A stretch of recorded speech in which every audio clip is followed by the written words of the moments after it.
2 sata poslije ponoći, dvojica Albanaca pokušavaju ilegalno prijeći hrvatsku granicu i stići do Italije. Mi smo u Policijskoj upravi Primorsko-goranskoj pojačali dodatne mjere za observaciju državne granice, odnosno za sprečavanje tih ilegalnih prelazaka. Ovdje vidite sad snimku termovizijske kamere.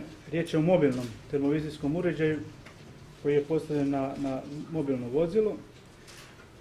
Ovdje vidite, evo sad u ovom trenutku vidite dvojicu počinitelja ilegalnog prelaska koji observiraju granično područje. No policajci su bili brži. Imigranti se već 2 dana nalaze iza rešetaka.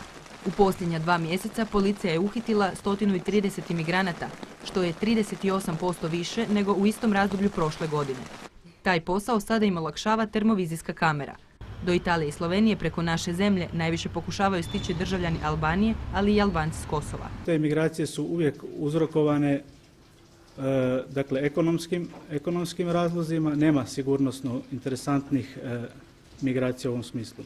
U potrazi za boljim životom spremni su platiti i nekoliko tisuća eura. Samo ovoga tjedna uhićeno je 17 imigranata. 3 Hrvata koji su im pokušali pomoći u prelasku granice također čekaju kaznene prijave.